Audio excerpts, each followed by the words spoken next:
Good morning সবাইকে, কেমন আছো? আশা করছি খুব ভালো আছো। আজকে আমি রান্নাঘর থেকে সোজা ব্লগটা স্টার্ট করছি। আজকে আমার রান্নাঘরের রেসিপি হচ্ছে করলা পেঁয়াজ ভাজা। তো পেঁয়াজ কেটে নিয়েছি, করলাটা অলরেডি বসিয়ে দিয়েছি। আর হ্যাঁ, কেউ 1 সেকেন্ডের মধ্যে ভিডিওটা দেখে বলবে না খুব ভালো হয়েছে, পুরো ভিডিওটা কিন্তু স্টিল অবধি দেখবে।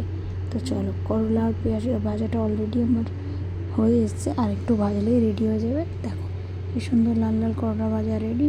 সেকেন্ড রেসিপি হচ্ছে আমার ঝিঙে পোস্ত।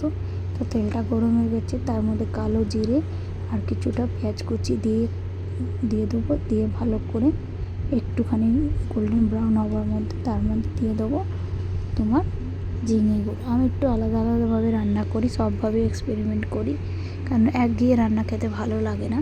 সেই জন্য আমি একটুখানি বদলেই প্রত্যেক দিন রান্না করি। তারপরে ঢেকে দিয়েছিলাম, ঢেকে দিয়ে লবণ দিয়ে দিলাম যেন আরও ঝিঙেতে যা জল আছে সেই সব ছেড়ে যাবে। তো দেখো, ঝিঙের মতো যত জল ছিল সব ছেড়ে গেছে, আর ঝিঙেটাও বেশ ভালো করে সেদ্ধ হয়ে গেছে। তার মধ্যে দিয়ে দিলাম নুন আর হলুদ। হলুদ তো অল্প মাত্রার মধ্যেই দেবো। হলুদ আর নুন দিয়ে দিলাম। আর যাদের লঙ্কা খাওয়ার ইচ্ছে, ঝিঙে পোস্ততে লঙ্কা দিও, না হলে না দিলেও পারো। এবার আমি পোস্তটা দিয়ে দিলাম। পোস্তটা দিয়ে বেশ ভালো করে নেড়ে চেড়ে একটু চিনি দিয়ে দেবো।